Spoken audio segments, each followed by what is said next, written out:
Teman-teman udah pasti tahu lah. Ya, Bapak tuh judinya gila kan. Ini kan orang banyak yang bertanya, ini anak Deddy Dores emang uangnya kemana gitu? Pasti kan pada berpikir, loh bukannya bapaknya itu penyanyi besar gitu. Waktu itu anak saya lapar, telur ada, nasi ada, padahal nasi masih beras tapi permasalahannya gasnya habis, Mbak. Sampai nggak ada uang buat beli gas? Nggak ada. Oke. Ada cerita bahwa Mas Calvin ini juga menanggung hutang-hutang bokap. Hutang. Nah itu ceritanya gimana sih? Bokap kan istilahnya sebenarnya royaltinya banyak ya dari lagu-lagunya. Bisa sampai Kalau menumpuk hutang dan hutang, harus... bukan hutang. Kalau itu pengen nangis gue. Karena sebesar itu jasanya ya? Iya. Dia sebenarnya mau ngasih modal loh ke saya nggak mau. Karena?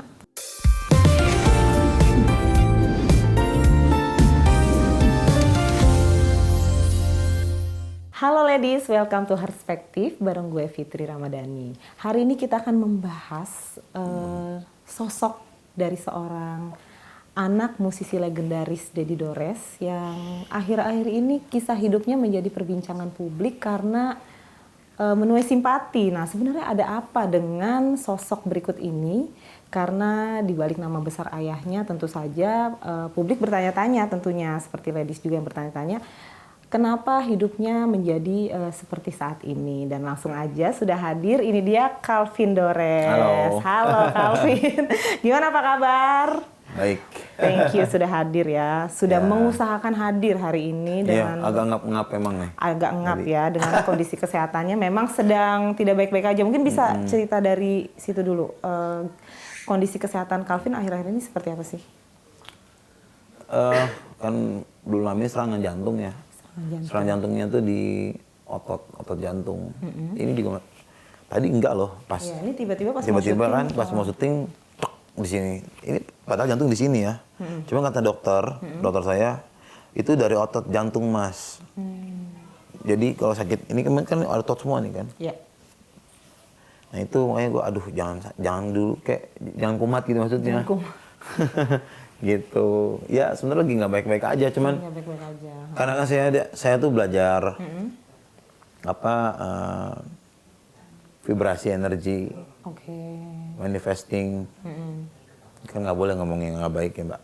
Gitu. Jadi harus selalu baik lah kalau dibicarakan. Walaupun nggak Itu baik bagian dari sebenarnya. penyembuhannya ya. Iyalah harus dong harus yang positif bener gitu. Tapi itu sejak kapan Mas Calvin ini tahu kalau ada penyakit jantung? Awalnya Kalau gimana pas sih? Awalnya itu saya kan live di TikTok nyanyi. Nggak ini juga sebenarnya nggak banyak. Maksudnya durasinya nggak banyak. Cuman 4 lagu nggak salah.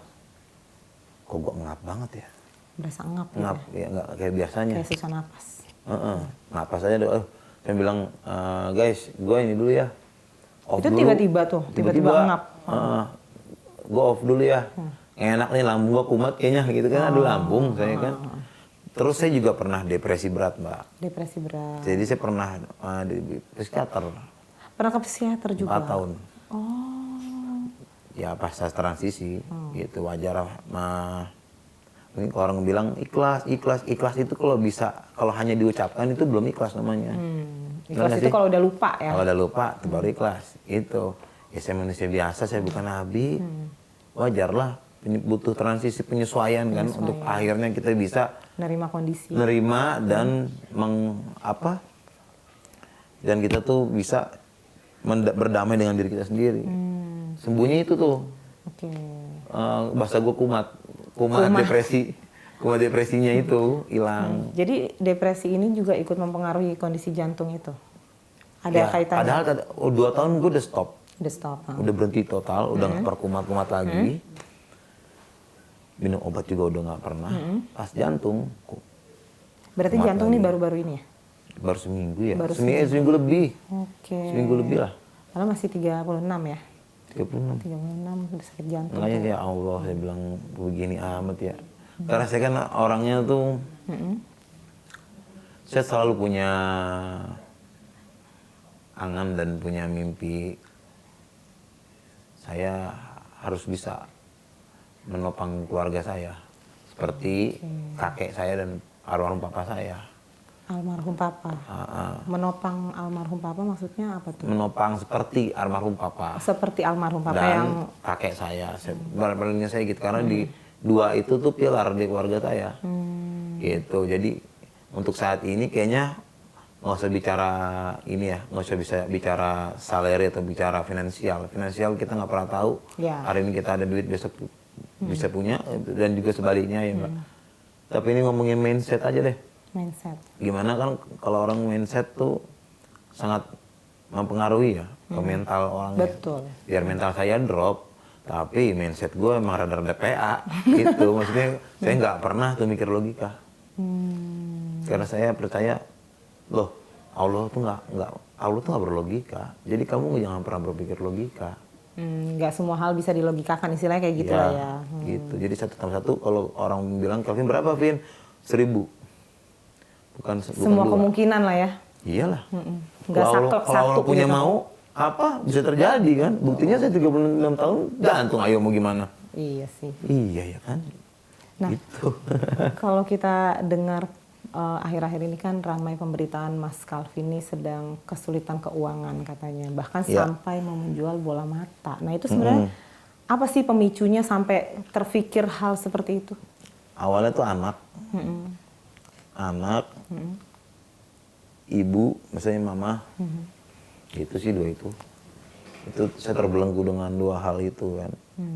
Jadi memang belakangan waktu itu tuh, pasca saya lagi bikin status di sosmed itu, 2 jalan 3 bulan itu saya memang nggak menghasilkan, bukan nggak menghasilkan sama sekali, sebenarnya ada, tapi nggak wah di bawah garis normal lah gitu. Nggak mencukupi lah ya. Akhirnya saya berpikir kan ya, waduh kalau gini terus gimana nih? Sebenarnya nggak boleh ngomong gitu. Ya, tapi itu namanya ekspresi lagi. Cuma namanya orang, depresi iman lah. kan naik turun ya Mbak ya. Betul. Nah saya lagi drain pada saat itu memang, wah drop banget. Klimaksnya, oke lah kalau lapar gue sih udah biasa, mutih juga gue biasa.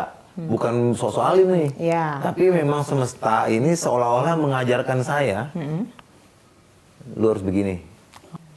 Jadi ya udah, saya tuh jadi belajar mutih karena dipaksa sama Yang Maha Kuasa lah bahasa gitu loh.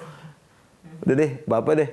Jadi akhirnya terbiasa tuh minum air putih, nasi putih doang, kadang juga 24 jam. Pernah 4 hari gua kagak makan, minum doang pernah. Gitu. Apa ngeluh? Enggak. Buktinya diem aja. Terus saya satu tahun setengah nggak ada kendaraan, Mbak. Ngeluh di sosmed enggak juga, karena viral aja. Sekalian aja gue ngomongin, gitu. Kemana-mana jalan kaki saya, karena memang saya demen olahraga. Jadi kalau masih dekat, gue jalan aja. Makanya bingung lah, gue jalan kaki, kok sakit jantung ya. Gitu, saya tuh olahraga banget gitu orangnya, gitu. Kayak kaget loh bisa begini. Nah klimaksnya adalah waktu anak saya lapar, telur ada, ini lucu sebenarnya kalau ceritanya. Telur ada, nasi ada, padahal nasi masih beras tapi bisa lah itu kalau dibuat masak doang mah, kan udah ada. Permasalahannya gasnya habis Mbak. Oh, mentah semua tuh ya? Waduh mentah semua. Ini kalau gue yang lapar sih gue tahan oke lah. Tapi kalau anak? Masalahnya nggak ada duit buat beli gas Mbak. Sampai nggak ada uang buat beli gas? Nggak ada. Oke. Sedangkan saya kan ngejoki game. Mobile Legend kan, kayak tadi di bawah tuh saya lagi ngejoki. Lagi ngejoki ya, oke. Lumayan tuh ya? Ya lumayan, buat dapur mah biar ngebul gitu. Cuman waktu itu emang belum kekejar kan, itu kan tergantung per berapa bintang baru bisa menghasilkan uang kan dari perjanjian. Nggak langsung dapat pembayaran. Terus gimana tuh pas anak mau makan, nggak ada gas buat Gitu, masak? spontan lah saya bikin itu. Langsung bikin status mau jual Nggak bola mikir mata? itu, udah bodo amat udah. Dan saya juga nggak tahu bakal rame, nggak tahu. Kalau tahu mah nggak gua upload, terus terang aja. Karena ya saya pribadinya, saya tuh orangnya nggak mau orang tahu apapun tentang saya, aslinya ya. Kalau mungkin teman-teman lihat di sosmed atau ada yang berteman saya di sosmed, Coba cek, pernah nggak saya kepoin akun sampean ataupun saya upload istilahnya Curhat. iya apapun Curhat itu sedih-sedih ya gitu. nggak pernah. Karena emang se-secret itu saya aslinya. Cuma karena itu kepepet, lihat anak mau Kepepet, makan gak ada bingung gas. mau kemana lagi nih udah. Nah, ini kan orang banyak yang bertanya, ini anak Deddy Dores emang uangnya kemana gitu? Pasti kan pada berpikir, loh bukannya bapaknya itu penyanyi besar gitu kan? Pasti pikirannya pasti ke sana kan? Kok bisa-bisanya nggak bisa beli gas gitu? Jadi transisi sebenarnya papa kita tuh sebenarnya udah lama turun gunung bahasanya. Itu dari 2010 udah lama sebenarnya. Cuman kompleksnya itu 2020 kalau untuk saya pribadi. Untuk saya sama mama tuh 2020 kompleksnya. Apa tuh persoalan apa yang dihadapi? Ya kalau itu ini sih kalau 2020 itu kan COVID. Terus 3 usaha saya bangkrut semua. Bersamaan tuh bangkrut. Iya. Buat bayar karyawan sampai utang-utang ibaratnya gitu kan. Iya. Ya udah kompleks banget lah itu titiknya di situ anjloknya. Nah kalau sebelum itu dari 2010 itu udah dan sebelumnya itu emang nyusut karena papa kan ya sebagai layaknya manusia kan nggak ada yang sempurna kan. Pasti ada baik ada buruknya. Papa memang punya hobinya yang salah menurut saya. Ada hobi keliru lah ya. Iya, nah ya mungkin teman-teman udah pasti tahu lah. Ya, Bapak tuh judinya gila kan. Ya kalau bisa saya garis bawahi, habisnya karena itu, gitu.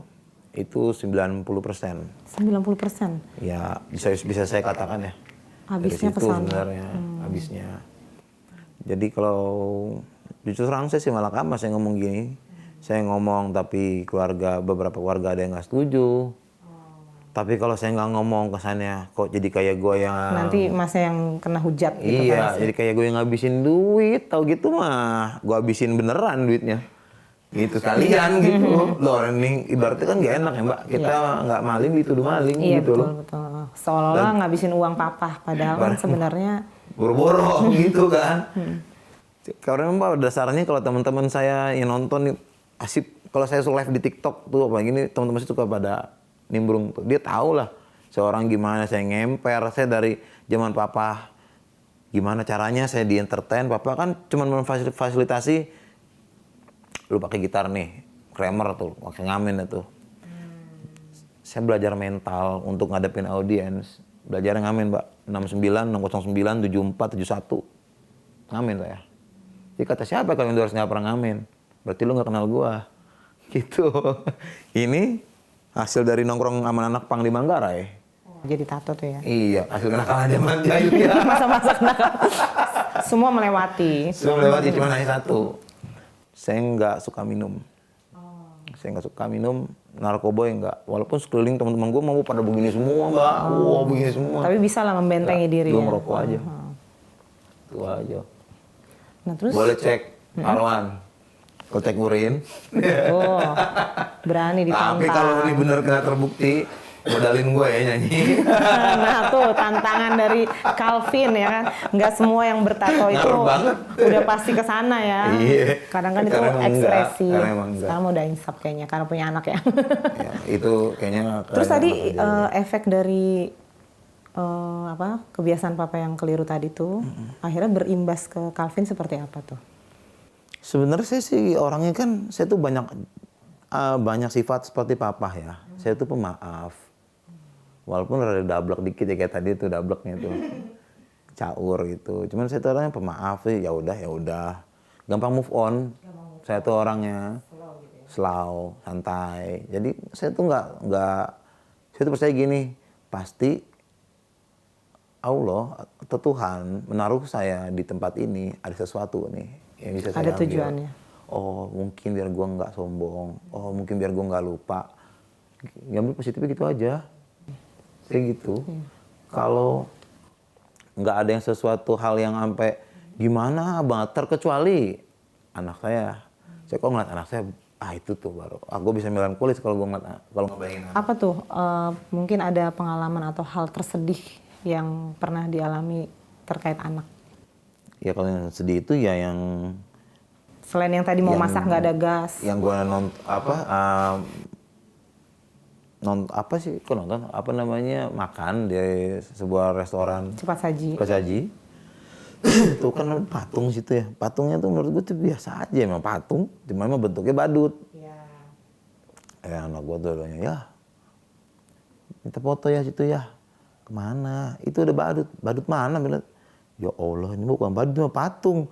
Dalam hati saya nggak dalam hati sih waktu itu sambil motoin, ya ampun Decidedor sampai segininya amat lu berdua, saya bilang gitu. Tapi dalam hati saya kayak happy banget bisa makan happy banget di ya, saya bilang dalam hati ya, nggak mau nunjukin kan saya, ya Allah berarti gue udah jatuh banget ya, kok sampai segininya.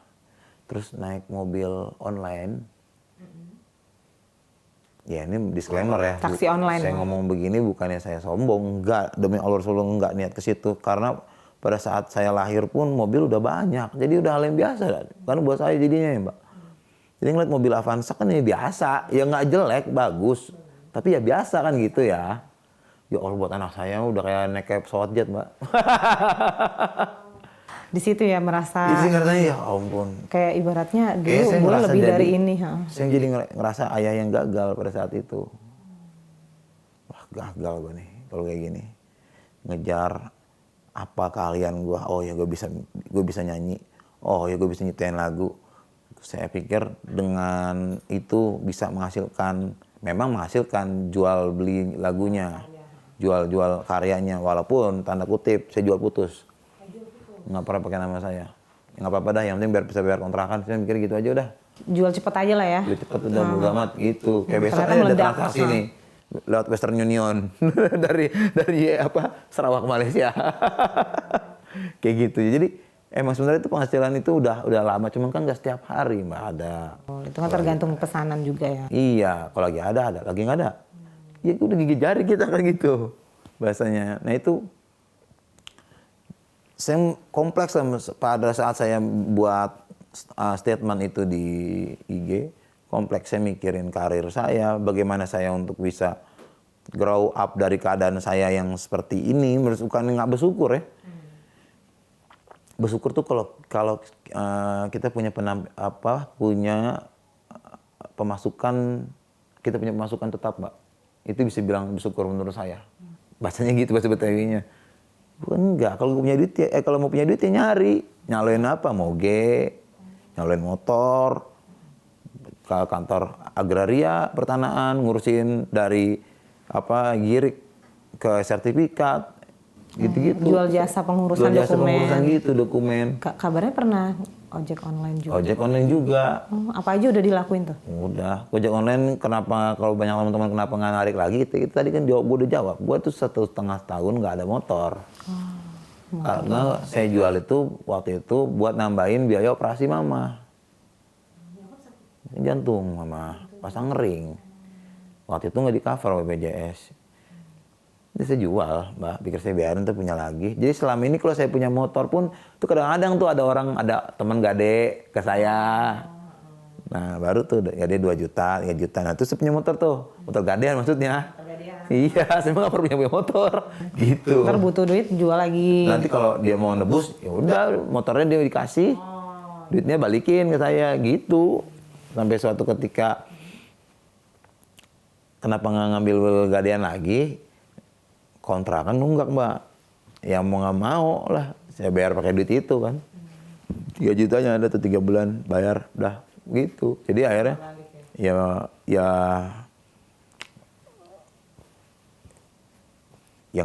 nggak kena lah bahasanya gitu, nggak dapat penghasilan lebih lagi saya kan pada saat itu. Ini yang 3 bulan terakhir ini kompleksnya gitu. Makanya saya bilang ini nggak bisa nih kalau begini terus. Gua mau berkarya, saya ngomong sendiri ya, gua mau berkarya di musik. Susah dalam arti kebanyakan orang beda tuh, orang teman-teman Bapak deket pada saat ada Papa. Pas nggak ada berubah semua. Gua udah pernah tahu topeng-topengnya apa gitu lah ya, yang gua kenal ya. Yang gua nggak kenal ya gua nggak tahu kan. Jadi ketika Yang gua kenal. Papa masih hidup, banyak yang datang minta bantuan, tapi ketika sudah Papa udah nggak ada, Sebenarnya sih itu memang buat amal jariahnya Papa ya. Saya sih paham ke situ. Jadi maksud saya, ya Allah, gue tuh nggak minta duit lu loh. Gue karya ada. Muka gue juga nggak jelek banget kok. Gitu bahasa sombongnya ya. Gue nyanyi bisa. Apa salahnya sih lu ngasih gue pancingan? Toh lu dulu juga bapak gue ngasih pancingan ke lu. kasih jalan lah istilahnya. Iya. Bukan gitu namanya ya. Tuh, saling membantu. Gak ada. Itu nggak ada sama Nggak ada. Gue nyodorin ke label A, dari label kecil sampai label besar. Ini lagu saya Pak. Boro-boro dengerin. Ya udah begitu aja. Ditolak atau didiemin aja? Didiemin aja. Didiemin aja. Oh. Dan saya gini ya. Wah kejam Tapi juga. Mas Kelvin masih inget tuh siapa-siapa. Tahu, wah Udah ada yang jadi musisi bobol gede. Ada yang jadi musisi besar sekarang? Ada. Itu ada yang musisi besar. Ada. Terus produser juga sama. Produser Papa. Bukan produser Papa. Dulu ada satu produser juga gitu. Maksudnya dia pernah ditolong Papa. Dia pernah ngomong langsung sama saya masalahnya produser itu. Gua kalau ditolong bapak lu mati gue Pin. Oh iya Om, dia cerita sama saya di Pluit Village. Di Mall Pluit Village. Lagi ada Papa waktu itu. Gue berjasa banget, bokap lu berjasa banget sama gue Vin. Udah mati saya. Mana nih? Terus sekarang gimana tuh? Nggak tahu, mau kenal juga enggak kayaknya sama saya. Karena udah nggak ada Papa ya?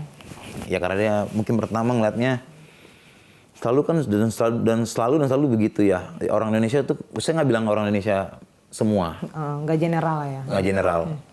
Beberapa oknum yang ngajak kerja sama saya itu selalu membandingin saya sama Papa. Oh. Ya beda lah. Papa mau udah terbukti. Kan gitu Mbak. Saya kan belum. Tapi bakat mah ada kan? Bakat mah ada. Cuman kan balik lagi selera dan hoki. Iya betul. Apa salahnya kalau istilahnya paling nggak, anggaplah ini kopi, cobain kopi nih, enak nggak? Kan cobain dulu yang penting. Ini denger aja enggak? Ini boro-boro nyobain aja enggak?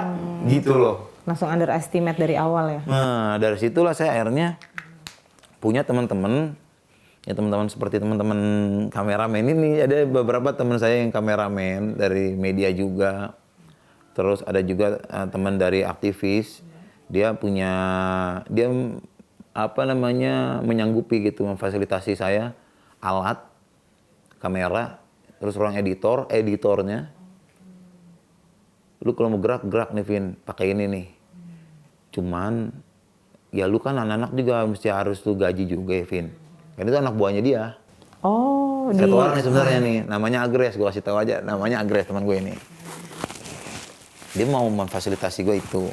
Jadi istilahnya, udah kita berjuang aja nih. Gue liat YouTube lu nih ritmenya bagus nih, fans bokap ke lu semua.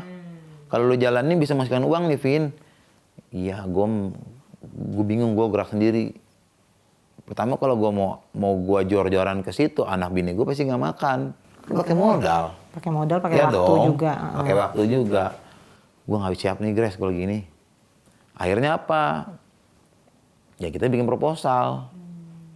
Nah, sedang berjalan, viral. Oh ini. Gitu. Makanya ya okay. kebenaran nih. Udah sekalian aja dah. Sekalian aja buat naikin ininya ya. Iya, kan gitu. Nah, ngomong-ngomong tadi balik lagi ke kisah bokap. Itu kan ada cerita bahwa Mas Calvin ini juga menanggung hutang-hutang bokap. Hutang. Nah itu ceritanya gimana sih? Bokap kan istilahnya sebenarnya royaltinya banyak ya dari lagu-lagunya. Bisa sampai Kalau menumpuk hutang dan harus bukan hutang. Hutang. Jadi ada salah satu hutang, nggak semua. Jadi hutang ini seolah, memang bukan seolah, dihibahkan ke saya. Jadi ceritanya Papa tuh berjanji beli suatu barang, motor gede ke saya. Karena sebelumnya 3 motor saya, Papa minjem, Papa jual tuh satu persatu dipinjam. Pinjam Pin, tadi ganti ya Pak 1. Itu motor Nyetrin. usaha kan, motor usaha. Motor usaha. Dua, pikir iyalah nggak apa-apa orang modal juga dari papa, pikir gitu kan ya. Kok kelamaan, aduh ini lama-lama habis begini mah, kan begitu ya. Saya mikir kesel juga, ada kesel juga Pak. Kalau gini-gini Apin jadi nggak, saya kan bahasa diri saya itu Apin. Kalau gini lama-lama nggak punya apa-apa Apin nih Pak. Ini Apin minjemin nih, R25 Apin jual kayak RNJ Motorsport. Yang punya teman saya tuh Randy Enjo di Mampang. Saya jual ke situ. 40 juta kalau nggak salah. 45 juta R25, waktu lupa segitu. Dipinjam Papa, saya ultimatum Papa. Apa yang nggak mau tahu ya Pak, ini udah ketiga, Apin minta R1. Yamaha motor, Yamaha YZR R1. Ya udah oke, nggak apa-apa. Singkat cerita saya punya teman baik di Kemang. Ya emang udah, ya gimana sih ya temen sohib gitu kan. Wah, mau bayarin motor lu nih, dijual motor seperti apa yang saya ngomongin ke Papa. Oh, sesuai spesifikasinya lah ya. R1. Saya bilang, Pak, ada nih motor. Mau dijual nih, punya temen nih, gini. Wah, yaudah bisa tuh. Kalau dicicil dulu bisa nggak? Ya mana bisa dicicil, Pak, emang leasing, ya bilang gitu kan. Ya coba dulu ngomong sama Adit. Ya udah tapi ngomongin. Saya omongin itu ke Adit. Adit mah malah udah lu nih STNK, BPKB, udah lu bawa aja motor. Malah dikasih tuh ya, iya, udah, surat-suratnya sekalian. Ntar aja kalau udah baru lu bayar. Ah gila lu Dit, janganlah saya bilang. Janganlah, bilang. Udah, bokapnya ada uang tanda jadi, saya bilang. Lu pegang lu udah motor taruh sini, nggak apa-apa lu bawa pulang aja bro. Oh ya udah, bawa pulang dengan uang tanda jadi itu saya kasih. Kan masih sisa tuh. Nah sisaan itu bokap meninggal. Sisa yang harus dibayarin. Sisa yang gitu bokap bilang, Dit nanti tanggal 17 Mei ketemu ya sama Om di Lotte sektor 9 depan Premier Bintaro. Mau lunasin lagi. Mau ngapain Pak? Saya bilang gitu kan, ngelunasin R1 lah. Mana sih situ gitu kan. Oh iya, saya bilang gitu. Tanggal 17 Mei bokap meninggal. Itu aja gue nggak tahu duitnya kemana. Nah, duit buat lunasinnya nggak tahu gue. Tapi kayak barang-barang. Akhirnya ya udahlah, karena yang tadi saya bilang sifat saya tuh pemaaf. Oh, nggak Sifat saya mau tuh ini ikhlas, ya. ya biarin lah gitu kan.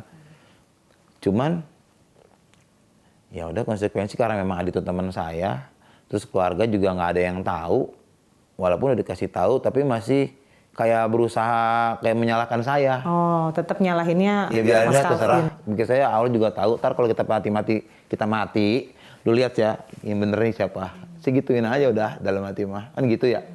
Kan di sana kita emang nggak dihukum, kan ada hukumannya, bener nggak? Gak enak Mbak kalau maling dituduh, nggak maling tuduh maling. Terus kan lupa Utang.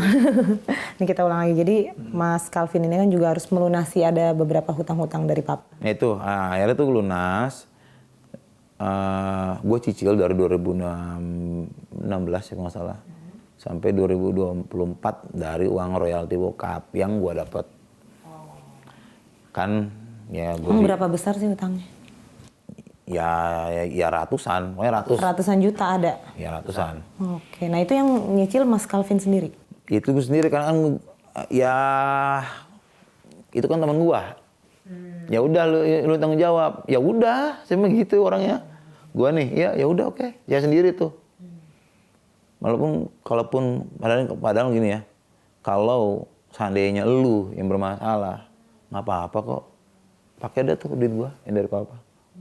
Kalau lu pada begitu ya saya mikirnya, lu kan kakak adik gua. Oh oke, gitu saya akhirnya.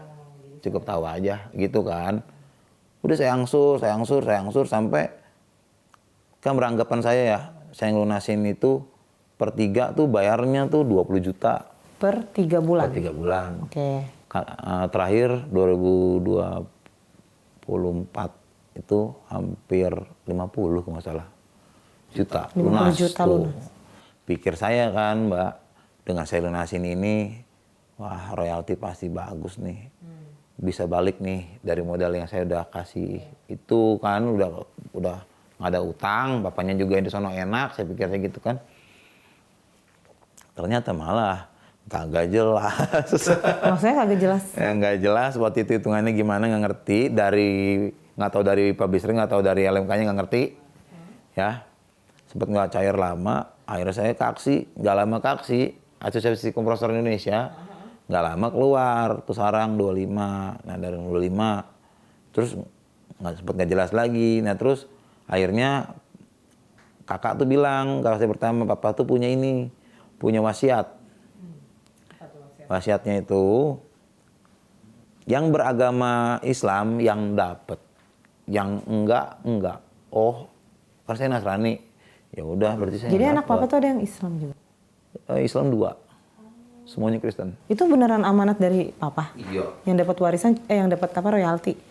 Ya nggak, katanya gitu. Cuman yang beragama Islam. Iya, cuman saya tetap dapat karena kakak saya nggak setega itu juga. Jujur aja, kakak saya masih suka bantu kok. Walaupun kalau bilang ngomong gini, waktu awal viral dia ngomong gini, lu jangan bilang nominalnya. Kalau gue suka bantuin, lu bantuin gue, lu nggak seberapa tadi. Kak, bukan nominalnya. Jangankan 200-300 ribu, Kak.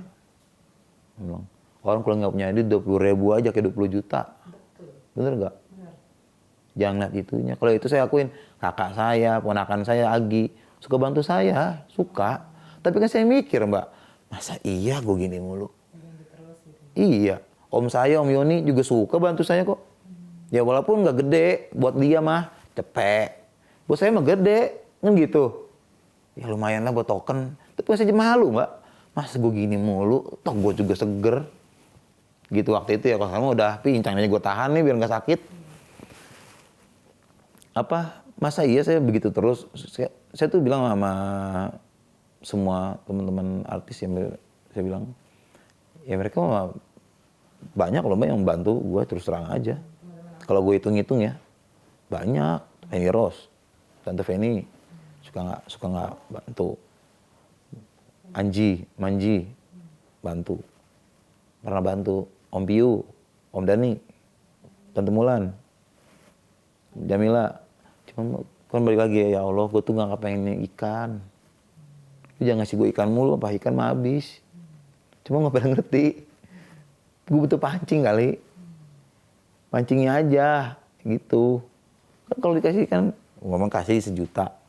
1 juta berapa? Sekarang 1 juta lu dapat apa Mbak? Coba, cepet banget ya 1 juta kan. Nggak kayak dulu gitu. 1 juta makanya kita bisa beli apa aja sekarang. Iya, ya. sekarang mah. Ya Allah kok tinggal segini gitu kan. Setengah hari aja udah tinggal berapa ratus ribu. Iya kan? Betul. Nah itu maksudnya kadang-kadang ya saya nggak nyalain mereka sih. Mungkin mereka emang niatnya mau bantu. Niatnya mau bantu. Cuman misalnya ya ampun jangan kayak gitu juga kali. Kan masalah saya nggak butuhnya dimodalin gitu ya. Iya. Bukan modalin juga sih, dia kan punya relasi tuh. Oh, sebenarnya sih kayak bukain jalan. Bukain jalan cuma gitu pancingannya. Benar. Iya nggak harus modal lah. Orang saya punya kemampuan kok. Cuman saya nggak ada link aja, kan link saya tuh mati. Gitu. Biar karya-karyanya bisa ini ya terjual. Entah lagu saya, tapi dengan nama saya ya, jangan putus. Gitu maksud saya. Karena ada juga loh Mbak beberapa. Jual putus? Enggak, labelnya gue nyebutin namanya ya. Kenapa? Ada juga lo label gede, beli lagu saya tapi maunya putus. Nggak mau pokoknya pakai nama saya. Nggak tahu ngapa, takut gue kaya kali. Kalau royaltinya nggak terus-terusan kali. Kayaknya. Saya nggak mau. Nah ini besok doain ya Mbak, Mas semua. Besok ada investor mau ketemu saya. Ya mudah-mudahan aja lah. Mudah-mudahan bisa buka jalan ya. Nggak tahu mungkin dari sini, dari viral ini kan jalannya ya. Dia ngeliatnya gitu. Pas saya kemarin serangan jantung datang dia ke rumah sakit. Ya harapannya ya semoga ada titik. Dia mau investasi di apa nih, di bidang musik. Musik. Itu ya mudah-mudahan aja lah. Walau alam gitu. Nah, ini kan dulu pernah ada cerita juga nih, katanya Mas Calvin ini nggak menyelesaikan sekolah. Nah, itu kenapa tuh? Akhirnya katanya menyesal sekarang jadi susah cari kerja. Pastilah, nah, ini kenapa nih? Pertama itu karena tekanan dari keluarga, broken home ya. Pasti kalau teman-teman yang broken home pasti tahu deh perasaannya gimana, pusingnya gimana kita sebagai seorang anak, nyokap, bokap hari Senin saya sekolah, pulang di rumah mama. Terus Selasa ke rumah bokap. Ntar sama bokap yang nggak sekolah berhari-hari biar nggak ketemu mama. Awal gitu tuh. Ntar dari situ sebaliknya, dari nyokap nggak disekolahin lagi berhari-hari biar nggak ketemu papa. Begitu, ya kan saya jadi ketinggalan. Nah, karena ya otomatis jadi blow on dong, karena ketinggalan pelajaran. Satu momen SMP guru saya tuh ya memang wajar lah, memang gimana orang nggak sekolah. Ya, jarang masuk lah ya. Ketinggalan, jarang masuk. Ya pasti nggak tahu pelajarannya. Guru saya tuh ngomong, nanti gimana kalau kamu kerja gini? Siapa yang mau nerima kamu? Kalau kamu bodoh begini. Saya langsung, hah? Kerja, Bu? Lah orang gue mau buka lapangan kerja. Gue mau jadi bos. Lu nyuruh gue jadi karyawan. Saya gitu, saya sombongin lagi. Oh, dijawab tuh waktu itu? Saya jawab itu. Wah, sih digampar. Digampar loh saya. Saya murid pertama SMP digampar. Di Hang Tuah, boleh tanya. Settingan saya ya maksudnya ya. Maksudnya gini loh, saya nggak bisa keluarga diri diinjek, Pak. Langsung gitu baru masih kecil lah. Terus papa nanya, kenapa sih tuh nggak mau sekolah?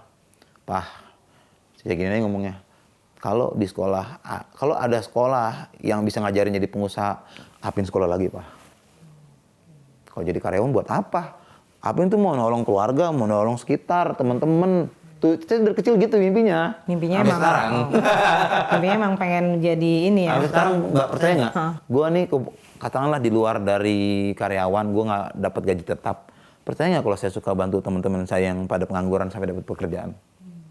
Teman-teman saya yang owner bos, nih masukin nih teman gue nih jasanya ini nih, masukin, nih masukin nih. Ini belum lama adik saya kan dia peracik kopi, tadinya nggak bisa apa-apa karena teman saya pengusaha kopi. Dek, adik gue nitip dek, kerja sama lu dek, ya kerja. Suka ngasih-ngasih gitu. jalan lah ya. Iya, tapi saya mikir adik gue nih, gue jadi ini sampai sekarang jadi head bar dia udah di Tokman, toko manusia, toko kopi manusia.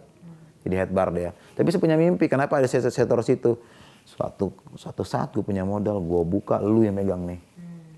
Jadi saya memang pengennya. Emang instingnya tuh begitu, wirausaha ya? Banget, karena kebanyakan main orang Padang, orang Cina, teman saya tuh kebanyakan itu. Jadi termotivasi untuk bisnis. Ya, nggak mungkin kita berada di circle itu, terus kita nggak bisa nyamain frekuensinya berapa gitunya ya kan? Nggak mungkin lah, pasti bahasanya juga kita samain dong, walaupun kadang-kadang gue orang gila ya gitu. Jadi tuh kenapa mutusin berhenti sekolah? Karena tadi ada omongan dari guru yang bilang kamu gimana mau kerja, bodoh gitu. Jadi akhirnya nggak mau lanjut sekolah. Jadi saya nggak mau ngelanjutin. Tapi nyesel sekarang, agak nyesel ya. Nyesel, karena ya ternyata sepenting itu sekolah, ya kan? Jadi akhirnya mau nggak mau sekarang saya kalau belajar bahasa Inggris, bahasa Jepang di YouTube, Mbak, kan gue belajar gitu loh. Tapi ngomong, kalau kedekatan Mas Calvin sendiri sama Papa tuh gimana sih dulu? Apa memang cuma sebatas karena Papa sibuk, jadi kayak minta duit dikasih, minta beli ini dikasih, tapi kurang deket atau gimana? Sebenarnya Papa kalau sama saya tuh termasuk, saya tuh salah satu anak yang paling dekat sama Papa sebenarnya. Saya sama Kak Heli, kakak saya yang pertama. Kalau cewek dia, kalau cowok saya. Iya, makanya kenapa saya dibilang saya paling dekat, karena pada saat nikah Ardila meledak, saya lahir. Makanya Papa bilangnya saya tuh anak emas. Anak inilah ibaratnya bawa keberuntungan, bahasanya gitu. Makanya saya nggak minta aja dibeliin. Dulu masih kecil ya TK kan nggak ngerti. Nama merek mobil juga taunya Mercy doang. Dibeliin es kudo. Mau Papa tuh buat antar sekolah. Saya bilang sama Papa, nggak mau es kudo, Pak. Maunya apa kayak Papa C200, Pak. Mercy, besoknya beli. Langsung tuh? Langsung. Jadi saya mengalami masa-masa indah lah ya pas Papa lagi jaya-jayanya ya. Maksudnya gue TK beli Mercy, tapi lucunya pernah Papa beliin Servi, gue kagak pakai, pernah juga. Gue malah milih ngemper gitu. Emang jiwanya ini ya. Jiwanya senengnya merakyat gitu, abstrak itu. Abstrak itu memang. Oke. Nah, dari semua ujian hidup nih yang udah Mas Calvin alami ya kan, apa sih hal yang paling berharga yang kemudian Mas Calvin bisa temukan nih dari semua ujian-ujian hidup itu? Berharga, sehat lah. Itu nomor satu sih. Semua ya sehat, ya kan mental juga sehat ya. Mental loh yang misalnya paling ringkih itu pikiran, itu paling gila itu. Saya pernah sakit depresi soalnya, jadi tahu rasanya gimana. Itu saya rasa anxiety disorder nggak ada apa-apanya. Psikosomatik nggak ada apa-apanya. Saya ngerasa wah udah mati nih, udah mati nih, udah gitu. Wah ternyata itu jahat banget itu. Itu sih makanya kalau dibilang apa hikmahnya apa? Sehat Pak, udah nggak ada lagi, beneran dah. Penting banget, sehat, sama jujur deh. Makanya kenapa temen gue dikit, karena gue ngomongnya apa adanya. Gue nggak pernah pakai topeng, blak aja udah buka. Suka syukur, nggak suka ya udah. Saya mah begini orangnya. Jadi jangan bisa nggak bilang, oh lu bener tapi enggak. Nggak ada manusia yang benar, bener nggak Mbak? Cuma saya berusaha jadi manusia yang benar aja, berusaha, bukan bener kan? Gitu, berusaha untuk jadi benar aja, gitu. Nah terakhir nih, kan pasti selama melalui apa sih namanya ujian-ujian ini pasti kan ada orang-orang di sekeliling Mas Calvin yang selalu berdiri gitu kan, menyemangati dan juga memaklumi kondisi Mas Calvin. Nah, mau bilang apa nih sama orang-orang yang udah selalu ada selama ini? Ya makasih banget Tante Dayang. Tante Dayang tuh dia fans berat Papa dari luar negeri. Dia juga terus terang dia juga suka ngasih support ke saya dalam hal apapun, kayak serangan jantung juga dia bantu duit juga buat pegangan di situ. Terus terang aja saya ngomong. Itu yang paling saya tangan budi semua sama dia. Terus terang aja sama dia tuh. Dia ibaratnya kayak orang di belakang layar keluarga saya, Mbak. Sama mamah juga. Gitu. Padahal kan dia orang lain ya. Cuman saya bilang berjanji dalam hati. Kalau sampai saya punya rumah, fotonya paling gede di rumah gua. Tuh gua kalau itu pengen nangis gua. Karena sebesar itu jasanya ya? Iya. Dia sebenarnya mau ngasih modal loh ke saya nggak mau. Karena terlalu baik. Gak enak saya. Kalau saya punya jiwa penjilat Mbak, ya ampun. Itu aja gua minta. Bener nggak? Saya nggak mau gitu loh. Saya punya ini kok. Apa? Feeling saya ya gitu. Saya bisa kok. Bisa ketemu kok ini jalannya. Saya yakin itu aja gitu. Saya bilang udah terlalu baik, jangan tante mulu gitu saya ngeledekinnya. Tapi sampai saat ini tetap. Sampai saat ini. Tadi pagi aja WA-an gitu. Kadang aku suka video call sama bini, sama mama gitu. Bilang ya ampun. Itu teman mama atau? Enggak. Fans berat Papa di luar negeri, Singapura. Udah tua loh, pengusaha gitu. Nah itu sih kalau bilang utangan budi, saya utang budi sama dia terus terang aja. Mana ada mah orang keluarga sendiri aja ngasih sejuta aja diomelin nggak dikasih, ini orang lain ngasih segitu Mbak, coba sampai makanya dari situlah saya punya prinsip jangan pernah berpikir logika karena Allah tuh nggak berlogika Mbak. Bantuan justru dari mana sumbernya kita nggak pernah tahu ya. Iya. 2 bulan terakhir itu saya tuh nggak 2-3 bulan itu saya nggak pernah cerita sama dia tuh, ngomongnya baik-baik aja, sampai bohong malah sama dia.